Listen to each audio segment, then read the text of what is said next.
बपतिस्मा की स्टडी के लिए आज हम यहाँ पे इकट्ठे हुए हैं। परमेश्वर का धन्यवाद करते हैं। बपतिस्मा नए नेम की कलीसिया के लिए एक बहुत ही विशेष आज्ञा है और जिसे पूरा करना बेहद ज़रूरी है। आज वचनों के आधार के ऊपर आपको जो परमेश्वर के इस आज्ञा के बारे में, बपतिस्मा के बारे में आपको मैं सिखाने जा रहा हूँ। प्रभु आपको आशीष दे। और आइए एक वचन सबसे पहले मैं पढ़ना चाहता हूँ आपके पास सामने। ये है मत्ती की पुस्तक, उसका 3 अध्याय, उसकी 13 से लेकर 17 आयत तक। यहाँ पे ऐसे लिखा है, उस समय यीशु गलील से यरदन के किनारे पर यूहन्ना के पास उससे बपतिस्मा लेने आया, परंतु यूहन्ना ये कहकर उसे रोकने लगा कि मुझे तेरे हाथ से बपतिस्मा लेने की आवश्यकता है और तू मेरे पास आया है। यीशु ने उससे ये उत्तर दिया, अब तो ऐसा ही होने दे, क्योंकि हमें इसी रीति से सब धार्मिकता को पूरा करना उचित है। तब उसने उसकी बात मान ली और यीशु बपतिस्मा लेकर तुरंत पानी में से ऊपर आया और देखो उसके लिए आकाश खुल गया और उसने परमेश्वर के आत्मा को कबूतर की नाई उतरते और अपने ऊपर आते देखा। और देखो ये आकाशवाणी हुई कि ये मेरा प्रिय पुत्र है जिससे मैं अत्यंत प्रसन्न हूँ। तो परमेश्वर के वीडियो, ये प्रभु यीशु मसीह का बपतिस्मा है यहाँ पे जो हुआ है। और उन्होंने यूहन्ना बपतिस्मा देने वाले से बपतिस्मा लिया था और वो जो गलील में रहते थे, गलील से जो यरदन तक वो काफ़ी लंबा रास्ता है, वहाँ तक प्रभु यीशु मसीह आए और बपतिस्मा लेने के लिए यहाँ पे लिखा आए। और वचन में लिखा है कि यूहन्ना संत जो वो जानते थे पहले से कि ये प्रभु है, ये मेरे बाद आने वाला है, उनको पता था। और उनको ये भी पता था ये मेरे से बड़ा है, मुझसे बड़ा है, ये उद्धारकर्ता मुक्तिदाता है। मैं इसके सामने सिर्फ मार्ग तैयार करने के लिए आया हूँ। ये सब संत यूहन्ना को पता था। इसीलिए उन्होंने कहा कि मुझे तो तेरे हाथ से बपतिस्मा लेना चाहिए, तू तो बड़ा है मुझसे और तू मेरे से बपतिस्मा लेने आया। तब प्रभु यीशु मसीह ने क्या बोला कि अब तो ऐसा ही होने दे, क्योंकि हमें सारी धार्मिकता को पूरा करना बहुत ही ज़रूरी है, अत्यंत ज़रूरी है। सारी धार्मिकता जो परमेश्वर की है उसको पूरा करना बहुत ज़रूरी है। और साथ में क्या हुआ, जब वो बपतिस्मा लेकर बाहर निकले नदी से, आकाश खुल गया और वहाँ से परमेश्वर का पवित्र आत्मा जो है वो कबूतर की नाई प्रभु यीशु मसीह के ऊपर उतरा और एक आवाज़ आई, परमेश्वर की आवाज़, कि ये मेरा प्रिय पुत्र है जिससे मैं खुश हूँ। आप परमेश्वर के वीडियो, इस चीज़ से कुछ बातें पता चलती हैं। वो ये हैं कि बपतिस्मा इतना ज़रूरी है कि बपतिस्मा तो प्रभु यीशु मसीह ने भी लिया है ना। वो तो परमेश्वर के पुत्र थे, वो चाहते तो वो नहीं लेते, सब कुछ उनके पास था, परमेश्वर के पुत्र थे, वो कहते मुझे क्या ज़रूरत है, लेकिन नहीं, उन्होंने भी लिया। और यहाँ पे उन्होंने क्या बताया कि परमेश्वर की धार्मिकता है, ये इसको पूरा करना बेहद ज़रूरी है। सो पहले नंबर के ऊपर बपतिस्मा क्या है, परमेश्वर की धार्मिकता, धर्म का काम जो परमेश्वर ने ठहराया हुआ है, धर्म का काम एक बनाया हुआ है कि ये धर्म का काम सब लोगों को करना ही होगा।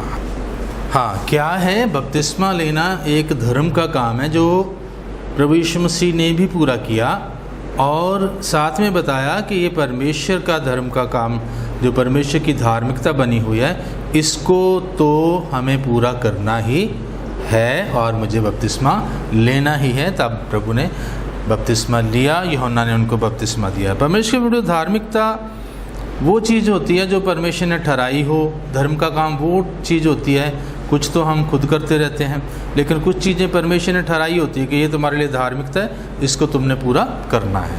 बपतिस्मा परमेश्वर की ठहराई हुई एक धार्मिकता है जिसको हर बंदे को लेना और पूरा करना बहुत ही ज़रूरी है। अगर पुराने इतिहास में जाएं तो वचन ये बताता है कि परमेश्वर पिता ने जिसको भी ग्रहण करना होता था, जिसको भी अपनाना होता था, जिसको भी अपना बेटा बेटी बनाना होता था, जिस जाति को अपना बनाना होता, जिस भी चीज़ को अपना बनाना होता था, उसको पानी में से निकाल के उसके बाद वो ग्रहण करते थे।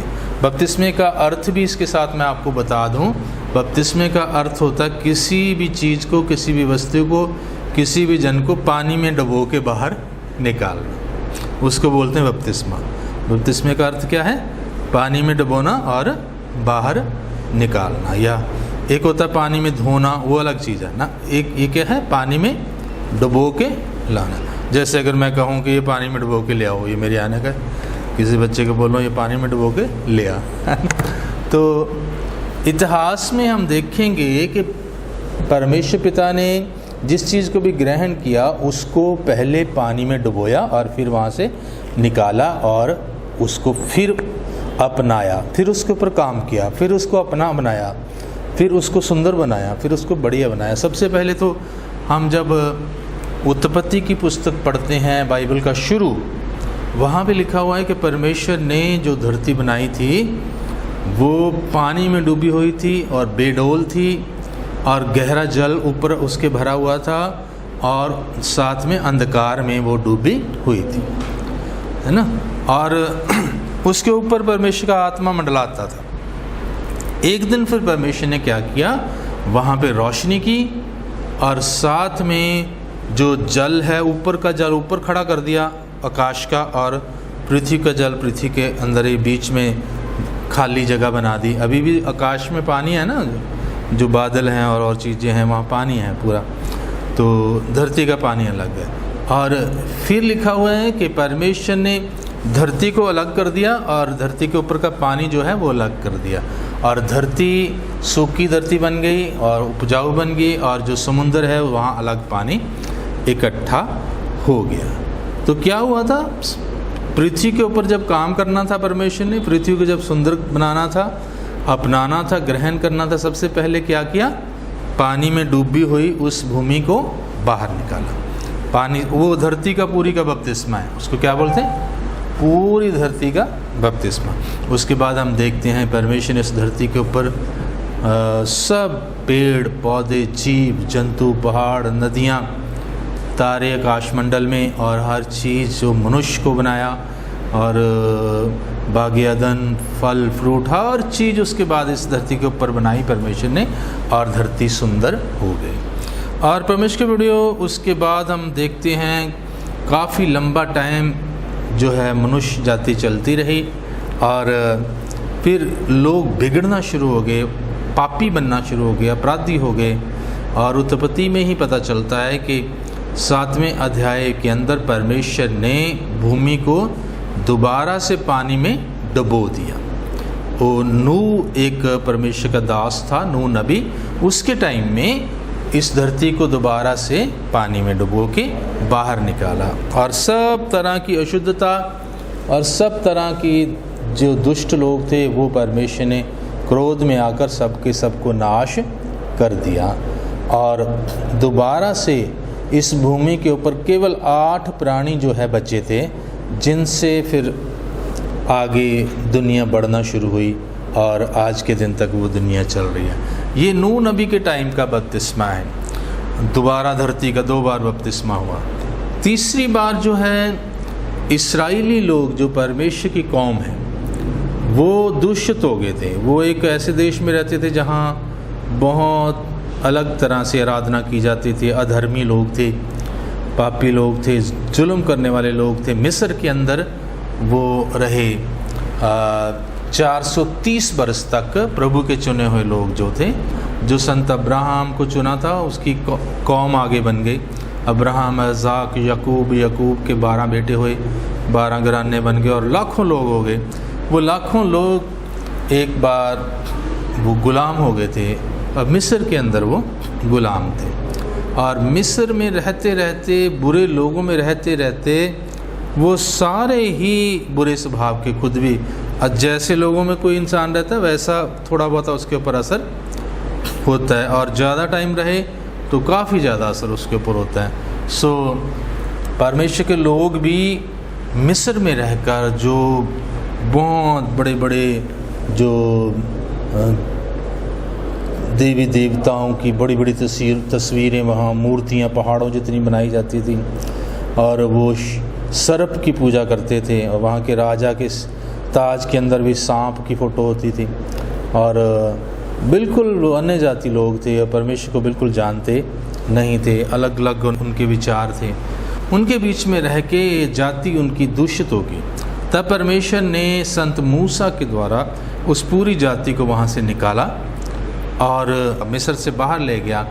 और वचन में लिखा हुआ है कि वहाँ आगे लाल समुंदर आ गया, और लाल समुंदर को संत मूसा ने अपनी स्टिक लगाई, अपनी सोटी लगाई, और लाल समुंदर दो भागों में बट गया, और उसके भीतर से सूखी भूमि बन गई, और उस सूखी भूमि में से इस्राएली लोग पार निकल गए। और वचन में लिखा हुआ है कि ये असल में प्रभु ने उनको बपतिस्मा दिया था, पानी के बीच में से निकाला था उन सबको, क्योंकि वो लाखों लोग थे, लगभग 16 लाख के आसपास लोग थे उससे। उनको परमेश्वर ने इकट्ठा ही बपतिस्मा दिया। जो लाल समुंदर का पानी आधा इधर हो गया, आधा इधर हो गया, नीचे भूमि का पानी होता है, एक पानी इधर एक पानी इधर, और ऊपर उनके बादल चलता था, वो पूरी जाति के ऊपर बादल ने छाया की हुई थी। उसमें बादल में भी क्या होता है? पानी। सो वो पूरे के पूरे ऐसे एक गुफा बन गई, समझ लो पानी की, उसके भीतर से बाहर निकले लगभग 16 लाख लोग, और ये उनका बपतिस्मा हो गया था। और वचन में इसके बारे में भी लिखा हुआ है, पहला कुरिन्थियाँ उसका 10वां अध्याय उसके 1 और 2 वचन में लिखा हुआ है कि ये मूसा का बपतिस्मा था, जो उस समय लाखों लोगों ने इकट्ठा ही लिया। और जब वो लाल समुंदर पार हो गए इस तरह से, तो आगे वचन में लिखा हुआ है कि फिर परमेश्वर ने कहा, अब मैं तुम्हारे बीच में वास करूँगा। पहले उनके बीच में वास नहीं करता था, अपने संत के द्वारा, नबी के द्वारा उनसे बातें करता था। फिर परमेश्वर ने कहा, अब मैं तुम्हारे बीच में वास करूँगा। अगर परमेश्वर उनके बीच में आके वास कर रहे हैं, तो इसका मतलब क्या? परमेश्वर ने अब उनको क्या कर लिया?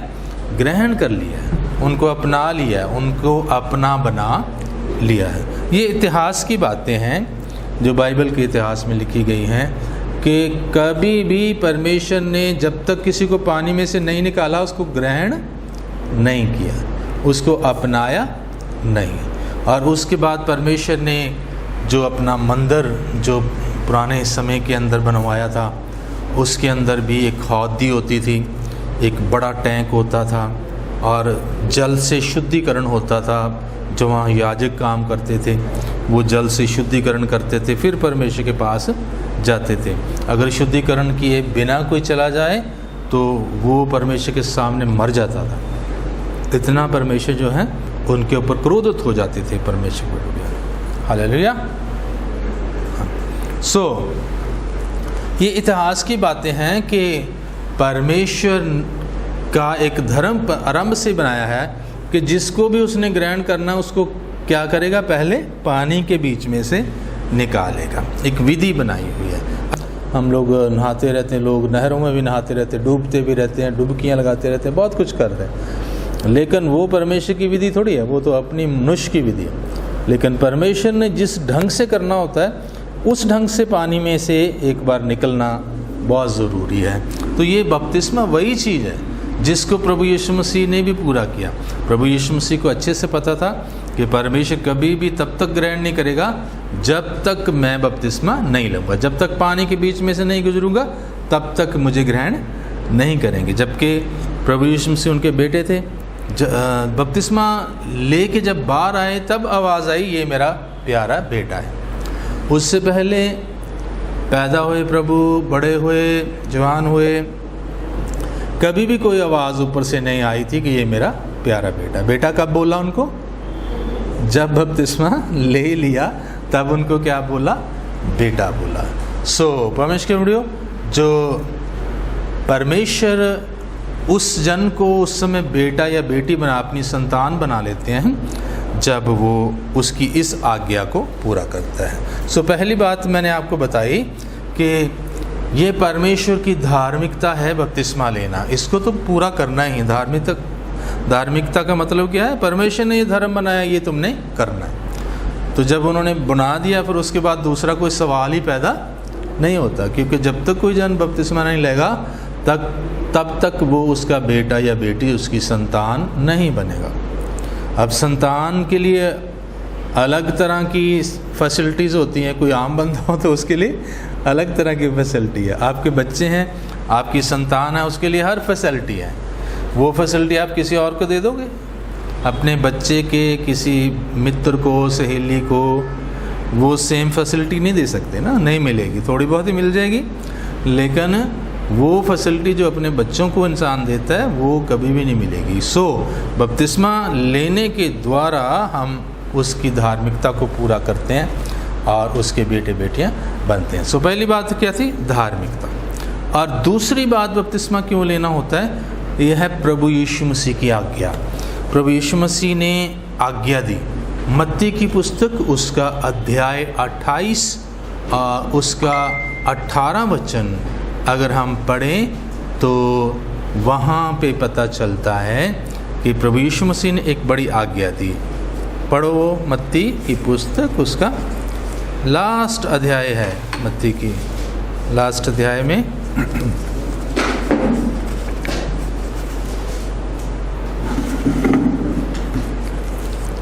हालेलुया। यहाँ पे लिखा हुआ है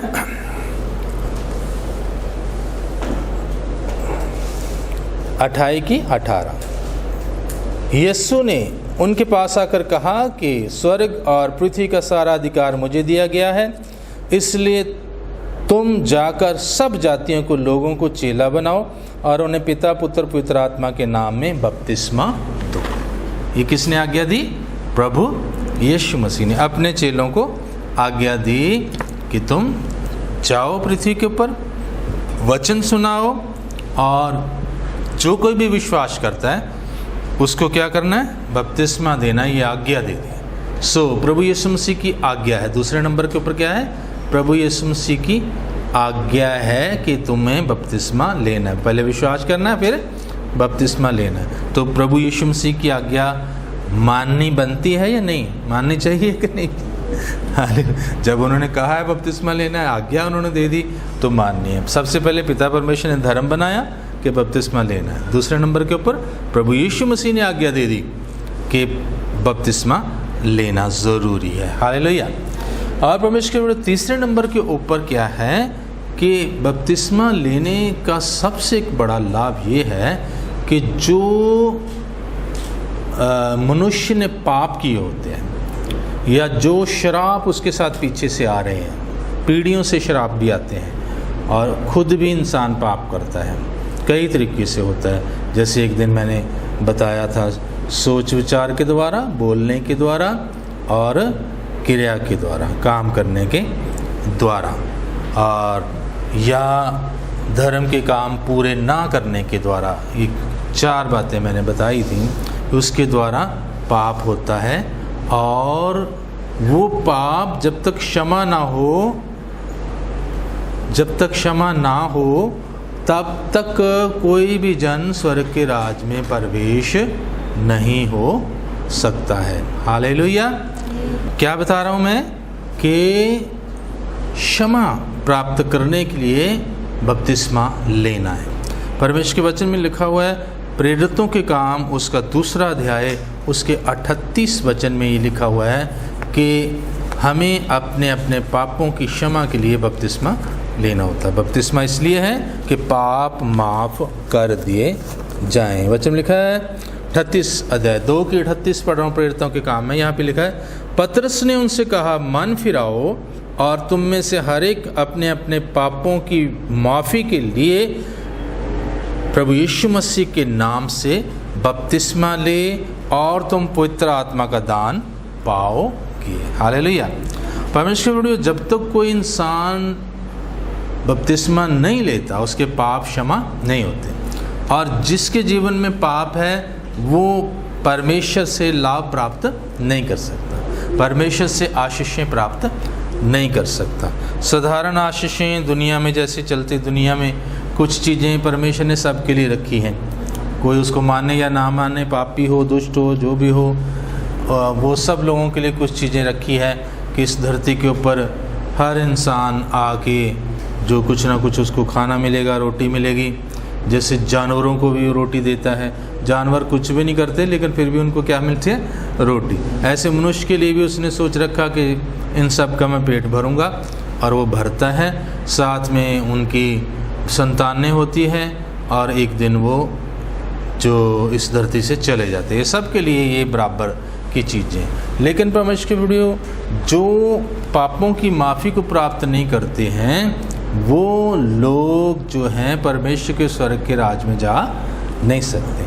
पाप और परमेश्वर दोनों इकट्ठे कभी भी नहीं हो सकते। जिस इंसान के अंदर पाप है वो परमेश्वर के साथ जुड़ा नहीं रह सकता है। सो बपतिस्मा किस काम के लिए है?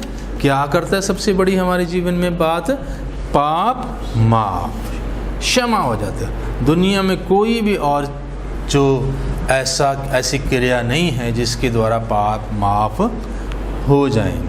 और बहुत सारी चीज़ें जो है इसी के आधार को लेकर बनी हैं, क्योंकि प्रभु वाला बपतिस्मा, परमेश्वर ने बपतिस्मा तो ये तो आरंभ से ही चलाया हुआ है। तो इस चीज़ का बहुत सारे और लोगों को भी पता है, उन्होंने भी इस चीज़ को अडॉप्ट किया, बनाया। किसी ने कोई तालाब बना लिया और कहा कि इस तालाब में नहा लो तो पाप माफ हो जाएंगे। किसी ने किसी नदी को मान लिया कि इस नदी में नहा लो तो पाप माफ हो जाएंगे। बाइबल में एक जो मंत्री के बारे में लिखा है, उसको एक धर्मी जन ने कहा कि इस नदी में तो नहा ले, 7 बार डुबकी लगा तो चंगा हो जाएगा। वो कहने लगा मैं तो अपने देश वाली नदी में नहाऊंगा, वो भी बड़ी पवित्र है, उसमें नहाऊंगा जाके। तो वो ये मनुष्य की बनाई हुई बातें होती हैं। ये बहुत कुछ इसी आधार के ऊपर बना है, क्योंकि परमेश्वर ने बताया कि एक बपतिस्मा लेने के द्वारा तुम्हारे पाप क्या हो जाएंगे? माफ़ हो जाएंगे। लेकिन असली माफ़ी कहाँ मिलेगी? जहाँ जो उद्धारकर्ता, मुक्तिदाता जहाँ पैदा हुआ था, और जो मुक्तिदाता है, जो पाप माफ़ करने वाला है, उसी के बपतिस्मे के द्वारा ही पाप माफ़ होएंगे। और जैसे मर्जी कोई नहाता रहे, तालाब में डुबकी लगाता रहे, कुछ भी करता रहे, उसके द्वारा पाप माफ़ी की कोई भी गारंटी नहीं है। लेकिन यहाँ बिल्कुल है। प्रभु यीशु मसीह का बपतिस्मा जब हम ले लेंगे, साथ ही पाप माफ़ हो जाते हैं, और वो एक नया जन्म होता है उस जन्म का, है ना। वो और भी आगे मैं बता रहा हूँ आपको। और चौथे नंबर के ऊपर जो है उद्धार प्राप्त करने के लिए है मुक्ति। मुक्ति जो है कई लोग समझते नहीं हैं। कई बार लोग सोचते हैं कि चलो अपना मर गया जी, मुक्ति हो गई इसकी, ऐसा सोचते हैं। मुक्ति क्या होती है? मृत्यु के एक बंधन है, हर एक मनुष्य के ऊपर पड़ा रहता है। मुक्ति का अर्थ है उस बंधन से छूट जाना और इस जीवन के बाद परमेश्वर के स्वर्ग राज में जाना, उसको मुक्ति बोलते हैं परमेश्वर के वीडियो। पाप जो है वो इंसान को मौत की तरफ लेके जाता है। वचन में लिखा है जो कोई जन पाप करता है वो अवश्य मरेगा, वो मौत को कमाता है। लेकिन उद्धार उसको बोलते हैं, मुक्ति उसको बोलते हैं जब कोई मौत के डंक से, उसके असर से छूट जाता है। जिंदा रहते ही हम मुक्ति प्राप्त करते हैं, हम मृत्यु के उस असर से बच जाते हैं। पर प्रभु यीशु मसीह ने कहा था कि मैं आऊँगा और तुम्हें अपने साथ ले जाऊँगा, और जहाँ मैं रहूँगा वहाँ तुम भी रहोगे, और यदि तुम मर भी जाओ तो मैं तुम्हें जीवित कर लूँगा। ये मुक्ति है। प्रभु यीशु मसीह अपने मृतक लोगों को भी जिंदा कर लेंगे। सबसे बड़ी हमारी ये उम्मीद है कि प्रभु यीशु मसीह जब आएंगे, दोबारा उन्होंने आना है, और वो अपने लोगों को जिन्होंने बपतिस्मा लिया उसके अनुसार जिन्होंने अपना जीवन जिया है, वो सब उसके लोग हैं, उसके बेटे बेटियां, उन सबको क्या करेगा? दोबारा जिंदा करेगा। दोबारा जिंदा परमेश्वर अपना वो आत्मा जो उनको दिया है वही लाएगा। वही आत्मा जहाँ जहाँ उनके शरीर पड़े हैं वहाँ वो आत्मा जाएगा, और वहाँ से उनके शरीर दोबारा से जी उठेंगे। और ऐसे शरीर नहीं जैसे अभी हैं, ये बहुत चमत्कारी जलाली शरीर होंगे, जैसा प्रभु यीशु मसीह का जी उठने के बाद शरीर था, जो कभी भी दोबारा मर नहीं सकता। अमर शरीरों में वो जी उठेंगे और स्वर्ग का राज जो परमेश्वर ने बनाया वहाँ वो प्रवेश करेंगे। मरकुस की पुस्तक 16 अध्याय है, आखिरी अध्याय है ये भी मरकुस की पुस्तक का, उसका 16 वचन है। वहाँ पे प्रभु यीशु मसीह अपने मुंह से ये बात कह रहे हैं कि जो कोई विश्वास करेगा और बपतिस्मा लेगा उसका उद्धार हो जाएगा, और जो कोई विश्वास ना करेगा और बपतिस्मा भी नहीं लेगा फिर वो, और वहाँ पे लिखा है वो दोषी ठहराया जाएगा। बपतिस्मा अगर हम नहीं लेते तो हम अपने आप को क्या ठहराते हैं? दोषी। उसके ऊपर, दोषी के ऊपर क्या आना है? निश्चित रूप से उसके ऊपर दंड आना। लेकिन जो कोई विश्वास करता है प्रभु के ऊपर और बपतिस्मा लेता है, वचन में लिखा है वो उद्धार पाएगा। जो कोई बपतिस्मा ले, जो कोई विश्वास करे और बपतिस्मा ले, उसी का उद्धार होगा। उसी, वहाँ पे लिखा हुआ है उसी का उद्धार होगा, और जो नहीं करता वो दोषी ठहराया जाएगा। मैं वचन पढ़ रहा हूँ, ये 16 की 16 मरकुस, यहाँ पे लिखा है जो विश्वास करे और बपतिस्मा ले उसी का उद्धार होगा, परंतु जो विश्वास ना करे वह दोषी ठहराया जाएगा। ये किसने कही बात? सीधी प्रभु यीशु मसीह ने कही बात कि बपतिस्मा लेने वाला आशीष तो हो जाएगा, वो दोषी नहीं रहेगा, वो मेरा बेटा बेटी बन जाएगा, वो उद्धार पा जाएगा, मुक्ति पा जाएगा और जो आशीष पा जाएगा। संत पतरस जो प्रभु यीशु मसीह के सबसे बड़े चेले हैं, वो भी पहला पतरस उसका अध्याय 3 उसके 21 वचन में वो साफ ही बोलते हैं कि अब बपतिस्मा तुम्हें बचाता है। क्या करता है? बपतिस्मा क्या करता है? जोर से बोलो, बपतिस्मा क्या करता है? बचाता है। अब बपतिस्मा जो है वो तुम्हें बचाता है। ये लिखा हुआ है 3 अध्याय पहला पतरस का उसका 21 वचन, यहाँ पे लिखा है और उसी पानी का दृष्टांत भी, अर्थात बपतिस्मा यीशु मसीह के जी उठने के द्वारा अब तुम्हें बचाता है। हालेलुया। सीधी सी बात, बचना है तो क्या लेना ज़रूरी है? बपतिस्मा लेना ज़रूरी है। इतने इतने बड़े संतों ने ये बात कही है। ये चौथी बात थी कि उद्धार पाने के लिए बपतिस्मा चाहिए। उसके बाद जो नए नेम की आज्ञाएं हैं, कुछ प्रभु यीशु मसीह से पहले आज्ञाएं चलती थी, वो 10 हुक्म होते थे और कई और चीज़ें होती थी पुराने नेम में। नए नेम की 7 आज्ञाएं हैं और उनमें बपतिस्मा एक आज्ञा है। सो नए नेम में हम जी रहे हैं तो हमें नए नेम की सारी आज्ञाओं को मानना ज़रूरी है। ये प्रेरितों के काम 2 अध्याय की 37 वचन से लेकर 42 वचन तक ये आज्ञाएं लिखी गई हैं। ये 7 आज्ञा वहाँ पे लिखा है। सबसे पहले विश्वास करके पश्चाताप करना है। नंबर 1 आज्ञा क्या है? प्रभु यीशु मसीह के ऊपर विश्वास करना है और पापों से पश्चाताप करना है। पश्चाताप का अर्थ है प्रभु के सामने मान लेना है कि प्रभु मैंने अपराध किए, पाप किए, गलतियाँ की है और मुझे माफ़ कर, मैं आगे से इस मार्ग के ऊपर नहीं चलूँगा। इसको बोलते हैं पश्चाताप। और दूसरे नंबर के ऊपर लिखा हुआ है बपतिस्मा, बपतिस्मा लेना उसने। तीसरे नंबर के ऊपर लिखा हुआ है कि उसको पवित्र आत्मा का दान पाना, पवित्र आत्मा उसको मिलेगा। तो पवित्र आत्मा को पाना भी उसके लिए प्रार्थना करना, कोशिश करना बेहद ज़रूरी। ये आज्ञा है, ये तीसरी आज्ञा। और चौथी आज्ञा है टेढ़े और बुरे लोगों से बचकर रहना। संसार में कई तरह के लोग हैं, दुष्ट लोग हैं, टेढ़े लोग हैं, बुरे लोग हैं। उनकी संगति से थोड़ा परे रहना, दूर रहना। उनके साथ आप चलते फिरते हो, काम करते हो, वो अलग बात है। उनके साथ सफ़र करते हो, पड़ोस में रहते हैं, अलग बात है। लेकिन उनके पापमयी कामों में आपने कभी भी दाखिल नहीं होना, शामिल नहीं होना। उनके अधर्मों में कभी आपने शामिल नहीं होना। बुरे काम जब करते हैं तो उनसे परे रहना, दूर रहना है। ये चौथी आज्ञा है। और अगली फिर है कि प्रभु के सेवकों के साथ कलीसिया में संगति रखनी है और शिक्षा प्राप्त करते रहना। ये है 5वीं। और 6वीं है एक प्रभु भोज होता है, रोटी तोड़ना। रोटी तोड़ना प्रभु यीशु मसीह की मृत्यु को याद करने के लिए रोटी और दाखरस जो है उसकी एक रस्म की जाती है। वो भी हम महीने में एक बार करते हैं। कई चर्च हर एतवार करते हैं, कई 1 महीने में एक बार करते हैं, कई साल में एक बार करते हैं, तो कई कर जो है अपने ढंग से वो उसको चलाते हैं। सो वो 6वीं आज्ञा है, वो भी करनी होती है। जब आप बपतिस्मा ले लोगे तो आपको वो प्रभु भोज भी मिलेगा, उसमें आप शामिल हो जाओगे। वो प्रभु का जो देसी भाषा में कहें तो वो महाप्रसाद होता है, जिसको प्रभु का बदन कहते हैं, प्रभु का पाक पवित्र लहू कहते हैं।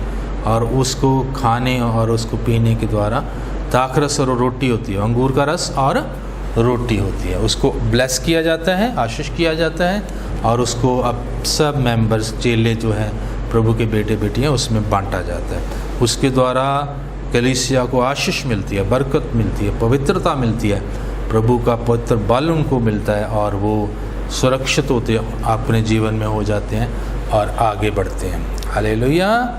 सो परमेश्वर के बड़ियों, ये 7 आज्ञाएं हैं। अभी 6वीं मैंने बताई, और 7वीं है उसके बाद भक्ति का जीवन जीना, भक्ति के साथ जीवन जीना, नेक कमाई करना, भक्ति के साथ जीवन जीना। और परमेश्वर उसमें मदद करता है, अपने बच्चों को ब्लेस करता है, आशीष देता है, वो आगे बढ़ते जाते हैं। ये 7 आज्ञाएं हैं नए नियम की, जो कलीसिया की। इन 7 आज्ञाओं में से सब ये भी एक सब ज़रूरी आज्ञाएं हैं, सबको मानना होता है, लेकिन कुछ हमेशा करते रहना होता है और कुछ जो एक बार करनी है फिर नहीं करनी है। जैसे बपतिस्मा एक ही बार लिया जाता है, फिर इसकी कोई आवश्यकता नहीं है। सो ये आज्ञाएं हैं, 7 आज्ञाएं हैं, तो 7 की 7 ही माननी पड़ेंगी ना। अगर हम एक भी छोड़ देते हैं तो फिर हमारे जीवन, हमारी धार्मिकता अधूरी रहेगी, फिर हम प्रभु में क्या रह जाएंगे, अधूरे रह जाएंगे, पूरे नहीं होंगे। हालेलुया।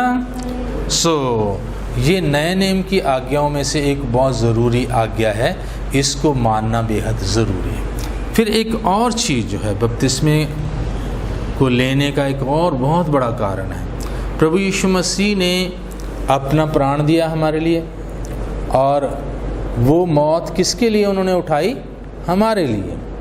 उन्होंने तो खुद पाप नहीं किया था, लेकिन हमारे लिए उन्होंने मौत उठाई, और हमारे लिए वो दफन किए गए, ज़मीन के अंदर गाड़े गए, है ना। और वो तो प्रभु थे, इसलिए वो तीसरे दिन जी उठे। लेकिन जो कोई भी हम विश्वास करते हैं, हम सब यही मानते हैं, यही कहते हैं कि प्रभु ने मेरे लिए वो मेरी सज़ा उठाई थी। क्या किया था? मेरी सज़ा मौत थी। पाप की सज़ा क्या है? मौत। जिसको जो भी पाप करता है उसकी सज़ा मौत। धरती के ऊपर कई तरह की सज़ाएं बना रखी है, किसी को 6 महीने की कैद, 7 साल की कैद, 10 साल की कैद, और बहुत बड़ा कोई गुनाह हो, तो पाप हो, अपराध किया हो, तो फिर उसको मौत की सज़ा मिलती है। लेकिन परमेश्वर के सामने जिसने भी पाप किया उसकी सज़ा क्या है? मौत है। सो उस मौत से परमेश्वर बचाना चाहते थे, इसलिए उन्होंने अपने पुत्र प्रभु यीशु मसीह को भेजा, और प्रभु यीशु मसीह हमारी जगह के ऊपर क्रूस के ऊपर मर गए। उनके हाथों पैरों में कील ठोकने का अर्थ पता क्या है? हाथ जो है, हमारे हाथों ने जो गलत काम किए उसके लिए हाथों को सज़ा मिलनी चाहिए थी कि कील ठोके जाते। वो कील किन्होंने ठुकवाए? प्रभु यीशु मसीह ने। हमारे पैर बुराई की ओर दौड़े, है ना, बुरा करने के लिए बड़ा दौड़ते हैं लोग, बुरा देखने के लिए, बुरा करने के लिए, बुराई के लिए पैर कई बार दौड़ते हैं, और उसके लिए पैरों में कील ठोके गए थे, जो मनुष्य के पैरों ने जो बुराई की तरफ मार्गों में चले थे। इसलिए हमारे बुद्धि ने, दिमाग ने बुरा सोचा, और प्रभु यीशु मसीह ने उसके बदले अपने सिर के ऊपर कांटों का ताज। और दिल बुरा हुआ तो दिल के अंदर जो है नेजा मारा गया प्रभु के। ये सारी हमारी सज़ा थी, मनुष्य की सज़ा थी, लेकिन प्रभु यीशु मसीह ने उठा ली, फिर वो गाड़े गए। अब परमेश्वर पिता ने हमें तो बचाना है, हमें तो बचाना था। अब सबको, हम सब थोड़ी ना वो क्रूस उठा सकते हैं या उस तरह से मर के जीवित हो सकते हैं, बिल्कुल नहीं। प्रभु ने अब बहुत एक सिंपल सी बात कर दी, अगर तुम मेरे पुत्र की समानता में चले जाओ, है ना, उसके गाड़े जाने की समानता में चले जाओ, उसके मृत्यु की समानता में चले जाओ, तो तुम्हें जीवन मिलेगा। अब मौत की समानता में मनुष्य कैसे जाएगा? हम मर के थोड़ी ना जिंदा हो जाएंगे भी, चलो हमें भी मार दो, गाड़ दो और जिंदा हो जाएंगे। तो प्रभु ने एक आज्ञा दे दी बपतिस्मे की। गाड़े जाना कहाँ गाड़ा जाता है? धरती में गाड़ा जाता है। धरती के दो तरह के भाग हैं, एक भाग पानी है और दूसरा सॉलिड है, चाहे मिट्टी हो या पत्थर हो, कुछ भी हो, है ना। दोनों जगह गाड़ा जा सकता है।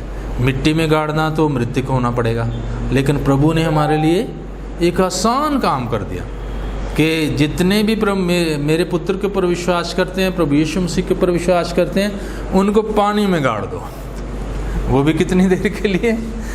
1 सेकंड। 1 सेकंड भी नहीं लगता, बस ऐसे गाड़ा जाता है और ऐसे बाहर निकाल दिया जाता है। इससे परमेश्वर पिता क्या मान लेते हैं कि ये मेरा बच्चा भी मेरे पुत्र की समानता में आ गया है और इसको अब उसके जीवन की आशीषें मिलनी है।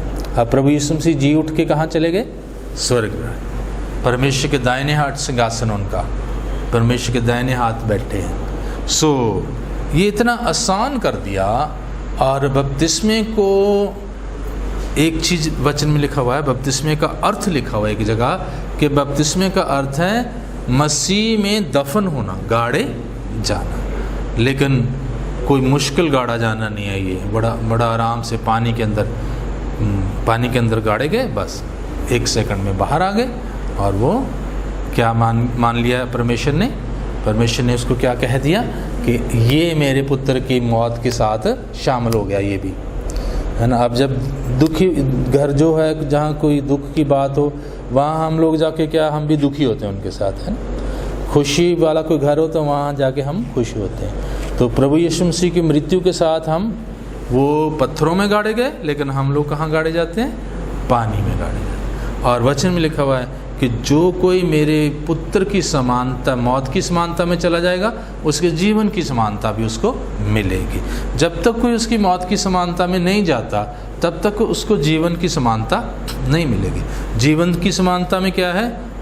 हमेशा का जीवन है, आशीषें हैं, बरकतें हैं, और उसका प्रिय बेटा है वो, और वो उसकी संतान है।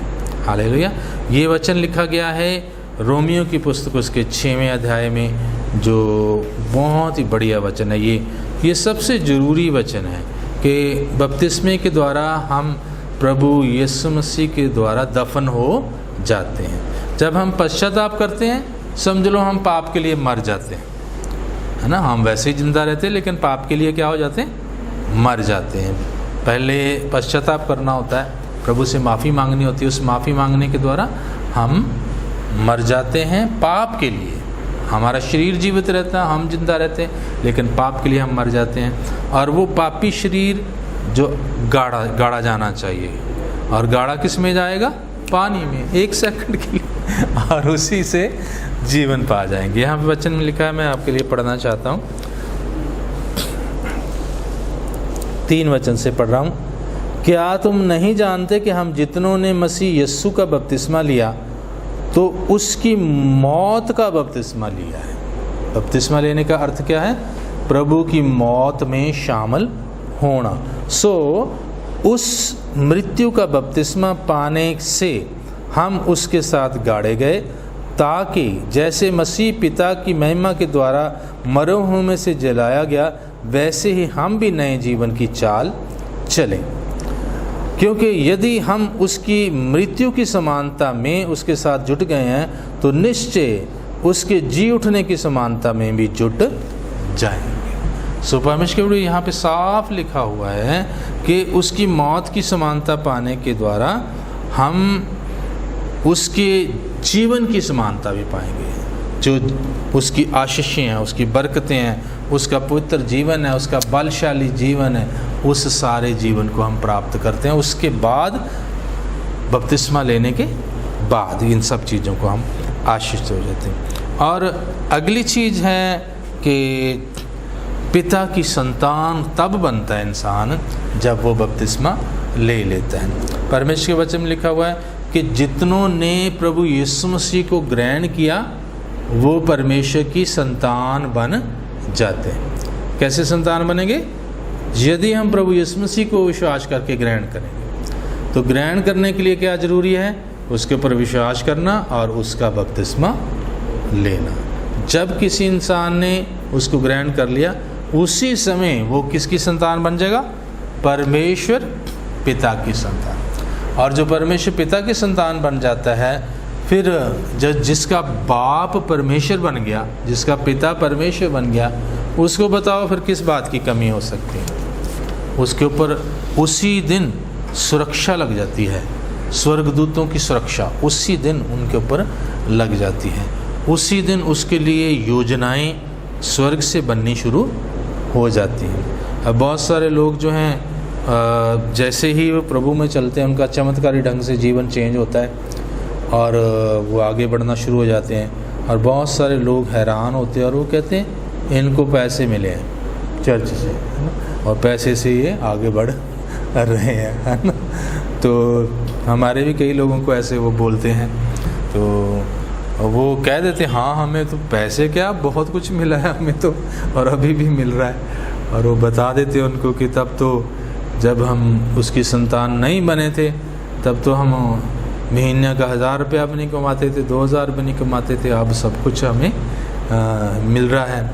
कल परसों कुछ दिन पहले ही हमारे एक भाई हैं, उनसे मेरी बात हुई थी, वो भी यही बता रहे थे कि मुझे ऐसे बोलते हैं, इनको ज़रूर कितना पैसा मिला है पूछते हैं। तो मैं बताता हूँ कि बहुत पैसा मिला, इतना मिला कि लगातार मिलता ही रहता है। लोग आके मुझे देते हैं, मैं नहीं जाता किसी के पास, लोग आके मुझे घर में दे के हैं। और सचमुच परमेश्वर ने आशीष दिया है उस परिवार को, क्योंकि उन्होंने ग्रहण किया प्रभु को और बपतिस्मा लिया। बपतिस्मा लेने के द्वारा हम क्या बनते हैं? परमेश्वर की संतान। परमेश्वर के वीडियो यूहन्ना की जो अंजील है उसका 1 अध्याय उसके 12 वचन में ये बात लिखी गई है कि जितनों ने प्रभु यीशु मसीह को ग्रहण कर लिया है वो सब के सब परमेश्वर की संतान बन जाते हैं। मैं वो पढ़ के आपके लिए वो वचन पढ़ देता हूँ। हालेलुया। यहाँ पे लिखा है, परंतु जितनों ने उसे ग्रहण किया उसने उन्हें परमेश्वर की संतान होने का अधिकार दिया, अर्थात उन्हें जो उसके नाम पर विश्वास रखते हैं। प्रभु यीशु मसीह के ऊपर जो विश्वास रखते हैं, उसके नाम पर विश्वास रखते हैं। यहाँ पे जब उन्होंने ग्रहण किया, ग्रहण करने का अर्थ है उसके ऊपर विश्वास करके पश्चाताप करके प्रभु को अपना जीवन दे देना और प्रभु का बपतिस्मा ले लेना, तब आप ग्रहण करेंगे।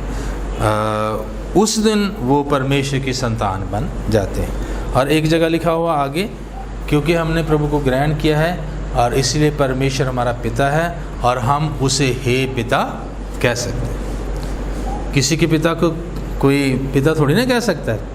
इस जगत में आप किसको पिता कहते हैं? अपने ही पिता को पिता कहते हैं।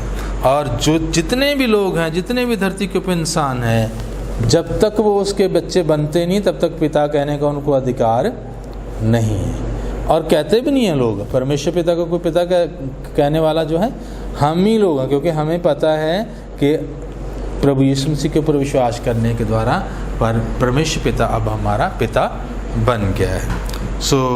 जगत में लोगों ने अलग अलग किस्म के पिता बनाए हुए हैं। कोई किसी को पिता कहता है, कोई किसी को पिता कहता है आत्मिक, लेकिन सबसे बड़ा कौन है? परमेश्वर, जो जिसने धरती आकाश सारी सृष्टि को बनाया और मनुष्य को बनाया। उससे बड़ा कोई है? बताओ। कोई भी नहीं हो सकता। जिसने परमेश्वर कौन है? जिसने सृष्टि की रचना की है, जिसने मेरी और आपकी रचना की है, वो परमेश्वर है। वो परमेश्वर हमारा पिता बन जाता है। हम उसकी संतान उस दिन से बन जाते हैं और उसकी संतान होने से सारी आशीषें, सारी बरकतें फिर हमें मिल जाती हैं। ये 7 बातें हैं जिसके लिए बपतिस्मा लेना होता है। सबसे पहली बात है धार्मिकता है, परमेश्वर की धार्मिकता को पूरा करना ज़रूरी है। और अगली चीज़ है कि ये प्रभु की आज्ञा है, प्रभु यीशु मसीह की भी आज्ञा है। तो आप प्रभु की आज्ञा तो माननी, अगर हम उसको प्रेम करते हैं, अगर हम उसके ऊपर विश्वास करते हैं तो उसकी आज्ञा तो मानेंगे। और अगली चीज़ है पापों की माफ़ी के लिए ये बपतिस्मा लिया जाता है। चौथी चीज़ है उद्धार मुक्ति पाने के लिए बपतिस्मा लिया जाता है। 5वीं चीज़ है नए नियम के हुक्म हैं, आज्ञाएं हैं 7। उन 7 आज्ञाओं में से ये एक आज्ञा है, इसको तो ज़रूर मानना ही पड़ेगा, नहीं तो अगर कोई भी एक भी आज्ञा छोड़ दी तो फिर वो बात नहीं बनेगी। 6वीं आज्ञा है कि प्रभु की मौत के साथ समानता में जाना है। हम बपतिस्मा लेने के द्वारा प्रभु के साथ गाड़े जाते हैं, और बड़ी आसान सा गाड़े जाना है हमारे लिए, है ना, कोई ज़्यादा मुश्किल नहीं है। और आगे जो है पिता की संतान बनने के लिए हमें ये करना पड़ता है। सो अगली चीज़ है परमेश्वर की वीडियो, कौन ले सकता है बपतिस्मा? बपतिस्मा वो सब लोग ले सकते हैं जो ये आशय पाना चाहते हैं, जो परमेश्वर के बेटे बेटियां बनना चाहते हैं, जो धार्मिकता को उसकी पूरा करना चाहते हैं, जो उद्धार पाना चाहते हैं, मुक्ति पाना चाहते हैं, पापों की माफ़ी पाना चाहते हैं। ये सातें बातें हैं जो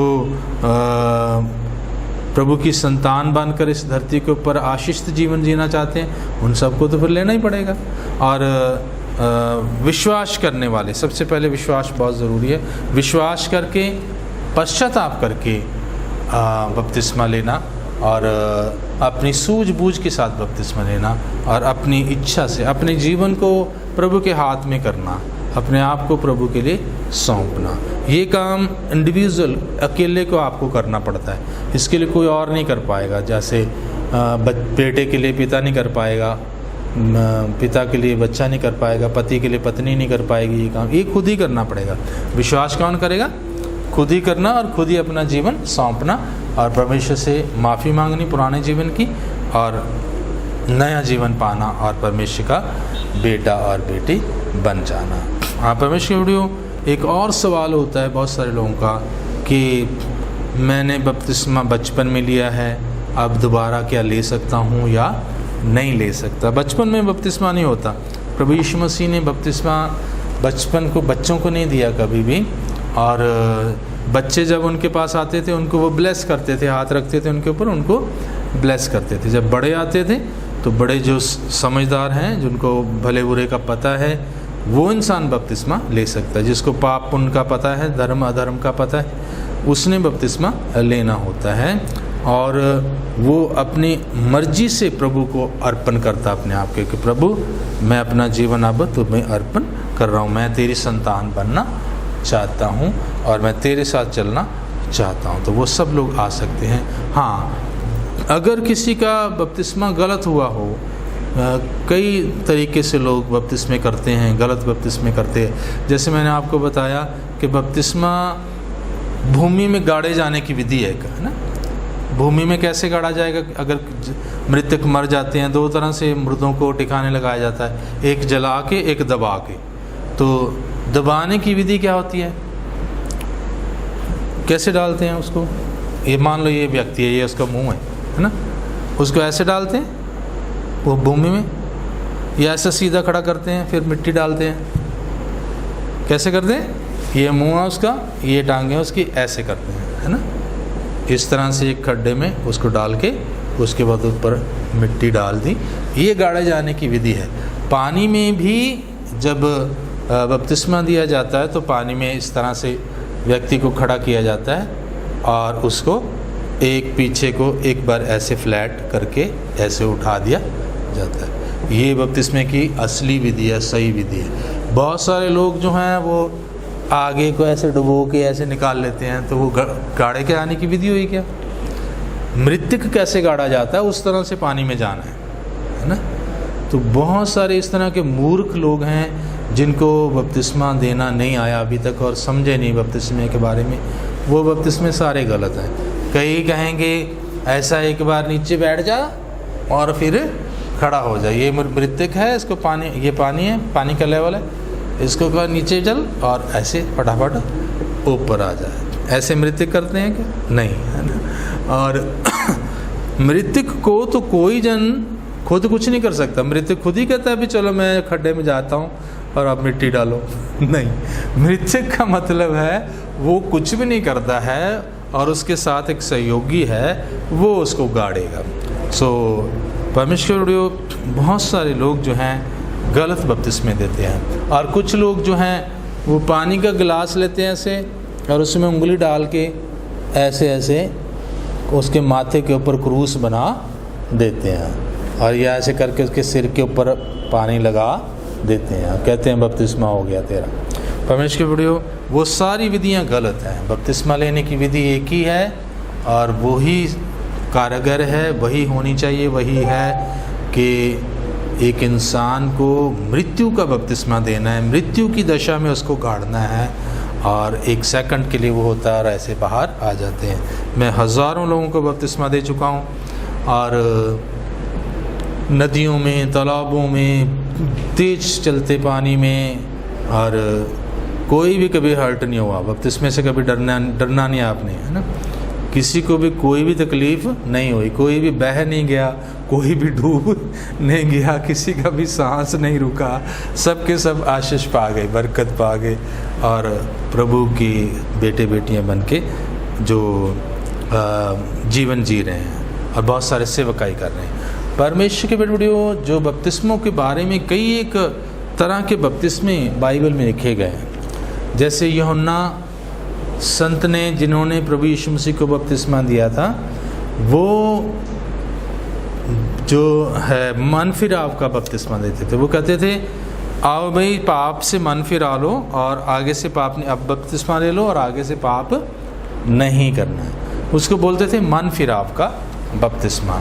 और एक बपतिस्मा लिखा गया है मूसा का बपतिस्मा। मूसा ने, जैसे मैंने लाल समुंदर वाला बताया था, लाल समुंदर के अंदर मूसा का बपतिस्मा लिया उन्होंने। वचन में लिखा हुआ है, पहला कुरिन्थियों 10वां अध्याय 1-2 वचन अगर आप पढ़ेंगे तो वहाँ पे लिखा है, सारी मंडली ने जो उस समुंदर के बीच में और बादल के नीचे मूसा का बपतिस्मा लिया। वो उस समय पुराने समय में हो गया मूसा का बपतिस्मा। दूसरा बपतिस्मा यूहन्ना का बपतिस्मा, जो मन फिराव का बपतिस्मा था। और जो अब हम लेते हैं, ये नए जन्म के स्नान का बपतिस्मा बोलते हैं इसको। ये इससे क्या होता है, हमारा नया जन्म। पुराना जन्म, जब हम बपतिस्मा लेते हैं, पुराना जन्म, हमारा पुराना जीवन वहाँ रह जाता है। ध्यान देना आप, हैं, मैं बता रहा था ना आपको, बपतिस्मा जब लेते हैं तो ये एक पुराना जीवन था इस व्यक्ति में जिसको बपतिस्मा दिया जा रहा है। पुराने पाप, शराब, जो भी चीज़ें थी, वो जब जैसे ही उसको पानी में डुबाया जाता है और ये जो बाहर निकलता व्यक्ति, ये एक नया व्यक्ति होता है। इसकी नई फाइल, नई डायरी लगती है परमेश्वर के पास। पुराने जो पाप और शराब वो कहाँ रह जाते, नीचे अधोलोक में चले जाते हो, नीचे, है ना, जहाँ रूहों का जहान है। और नए जन्म का बपतिस्मा है। नए जन्म का पहला जो स्नान इसको बोलते हैं। परमेश्वर के वचन में लिखा गया है कि ये मृत्यु के साथ अंदर जाता है बंदा, उसके पाप शराब वहीं रह जाते हैं और बाहर एक नया ब्रांड न्यू प्रोडक्ट निकलता है वहाँ से क्या हो जाता है, एक गीत भी किसी ने बनाया अंग्रेजी में, I am a new creation, I am a brand new man. मैं नई सृष्टि बन गया और मैं ब्रांड न्यू आदमी हूँ। अब बपतिस्मा लेने के बाद उसने बनाया था, I am a new creation, I am a brand new man. ये गीत ढूंढ के सुनना कभी, है तो बहुत प्यारा गीत है। सो क्या आप ब्रांड न्यू बनना नहीं चाहेंगे ये बपतिस्मा कौन सा है, ब्रांड न्यू होने का, बिल्कुल नया न्यू क्रिएशन बनने का। एक पुरानी सृष्टि जो है, जो पाप के द्वारा हमारी खराब हो जाती है, उसको नीचे छोड़ के एक नया इंसान पैदा होता है। तीतस की एक पुस्तक है, वहाँ पे संत पौलुस जो है अपने एक शिष्य को वो समझा रहे हैं कि हमारा जो ये स्नान है, इसके द्वारा हम जो उद्धार पाए हैं, हम मुक्ति पाए हैं, आशीष पाए हैं। उसका 3रा अध्याय है तीतस का, और इसमें संत पौलुस जी हैं और वो तीतस को कह रहे हैं, तो उसने हमारा उद्धार किया। ये कह रहे हैं कि परमेश्वर ने हमारा, ध्यान देना इधर, परमेश्वर ने हमारा उद्धार किया, और ये धर्म के कामों के कारण नहीं, हमारी मुक्ति धर्म के कामों के कारण नहीं जो हमने आप किए, पर अपनी दया के अनुसार और नए जन्म के स्नान और पवित्र आत्मा के हमें नया बनाने के द्वारा हमें उद्धार और मुक्ति मिली है। जो एक तो उसकी दया हुई पहले नंबर के ऊपर, जिसके ऊपर दया होती है वो प्रभु के निकट आता है, उसको उसी को वचन सुनने का अवसर मिलता है, वही वचन सुनता है।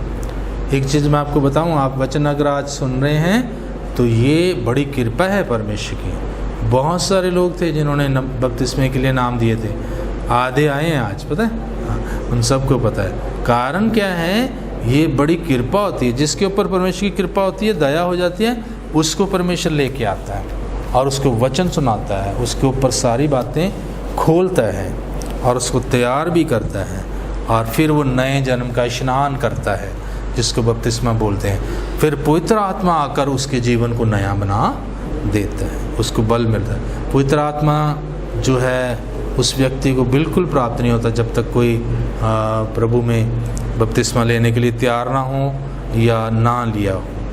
कई बार पहले मिल जाता है बपतिस्मे से पवित्र आत्मा भी, लेकिन वो लोग तैयार होते हैं, उनको कई और कारणों से डिले हो रहा होता है बपतिस्मा, लेकिन वो तैयार होते हैं, उनको पता होता है मैंने बपतिस्मा लेना है और जब भी मौका मिलेगा मैं लूँगा। ऐसे लोगों को जिन्होंने पूरी तरह सौंपा होता है उनको पवित्र आत्मा पहले भी मिल जाता है। सो परमेश्वर के विरुद्ध बपतिस्मा लेना एक बहुत छोटी सी क्रिया है। क्या है, पानी के अंदर सेवक आपको लेके जाएगा और एक इस पोजीशन में आपको ले जाके आपके उठा के आपके ऊपर दुआ करके प्रार्थना करके आपको ब्लेस करके बाहर निकाल देगा। उससे क्या होगा, आप परमेश्वर की क्या बन गए, संतान। उसी दिन से आप उद्धार पाने के मार्ग में चले गए, आपका पाप माफ़ हो गए, आपने प्रभु की आज्ञा का पालन कर लिया, आपने प्रभु के धर्म का जो उसको पूरा कर लिया, आप उद्धार के लायक बन गए और आपने एक आज्ञा को मान लिया। बल्कि 2 आज्ञाएं होती हैं, उससे पहले हम विश्वास करते हैं और पश्चाताप करते हैं और दूसरी आज्ञा पूरी हो जाती है और पिता की संतान हम बन जाते हैं। सो प्रभु आपको आशीष दे, बरकत दे, क्योंकि बपतिस्मा जो है उसके बारे में सिखाना बेहद ज़रूरी था, आपने सीखा है। और जिसने भी बपतिस्मा लेना है वो पहले सीधा प्रभु के चरणों में जाए और प्रभु को कहना है, प्रभु मैंने जाने में अनजाने में जो भी पाप किए हैं, बहुत सारे मुझे याद हैं, बहुत सारे नहीं याद हैं, वो उन सब पापों के लिए मैं आपके सामने पश्चाताप करता हूँ कि वो मेरे से गलतियाँ हुई हैं, पाप हुए हैं मेरे से, और जो गलत आराधनाएं की है, अधर्म की बातें की हैं, जो और इस तरह के कोई भी कार्य किए हैं, उन सब के लिए प्रभु मैं माफ़ी मांगता हूँ आपसे, और आगे से मैं आपके पीछे चलना चाहता हूँ, आपके धर्म के मार्गों में चलना चाहता हूँ, आपकी संतान बन के मैं आपके पीछे चलना चाहता हूँ। आप मेरी मदद करो और मुझे बपतिस्मा लेने के लिए अगुवाई करो, मुझे बपतिस्मा लेना है। और इस तरह से दुआ करेंगे आप प्रभु यीशु मसीह के नाम में, आपके पाप माफ़ होने शुरू हो जाएंगे और आप पाप के लिए मर जाएंगे। जीवित व्यक्ति पाप आपके जीवन में मर जाएगा, क्या हो जाएगा, पाप आपके जीवन में, उसी को दफन करना है, फिर ना खड़ा हो जाए, है ना। उसी को फिर वो पापी शरीर को दफन करते हैं हम और नया शरीर बाहर निकल आता है। तो प्रभु आपको बहुत आशीष दे। आइए मैं दुआ करूं आपके लिए। दयालु महान पिता परमेश्वर जी, आज जितने आपके बेटे बेटियों ने बपतिस्मा की स्टडी को सुना है, प्रभु जी इन तेरे बच्चों को आप आशीष कीजिए, बरकत दीजिए। प्रभु जी आपके बपतिस्मे के बिना कोई आपकी संतान नहीं बन सकता प्रभु जी, और जब तक कोई बपतिस्मा ना ले उद्धार नहीं पा सकता। दयालु प्रभु जी आपके वचन में लिखा है, और ये वो धार्मिकता है जिसे पूरा करना ही ज़रूरी है। प्रभु यीशु जी आपने भी इस धार्मिकता को पूरा किया और हमें भी इस धार्मिकता को पूरा करना है। और प्यारे प्रभु यीशु आपकी ये आज्ञा भी है और उस आज्ञा को मानना भी तेरे लोगों का फ़र्ज़ है। और दयालु प्रभु जी ये महत्वपूर्ण एक आज्ञा है नए नेम की। इसलिए प्रभु जी जितने ये बच्चे आज वचन सुन रहे हैं या ऑनलाइन जितने बच्चे इस वचन को सुन रहे हैं, उन सब के ऊपर तेरी बड़ी बरकत हो। जिसने भी बपतिस्मा नहीं लिया है प्यारे प्रभु जी, उन सबको बपतिस्मा लेने के लिए मदद कर दयालु पिता परमेश्वर जी। अपनी कृपा से भर, अपने अनुग्रह से भर, चाहे कोई बच्चा है, बूढ़ा है, जवान है, कोई भी जब तक बपतिस्मा नहीं लेता वो आपकी संतान नहीं बनता दयालु प्रभु जी। इसलिए इन सबको तैयार कर कि वो बपतिस्मा लें और तेरी संतान बन जाए। प्रभु यीशु के नाम में इस प्रार्थना को मांगता हूँ, आमीन।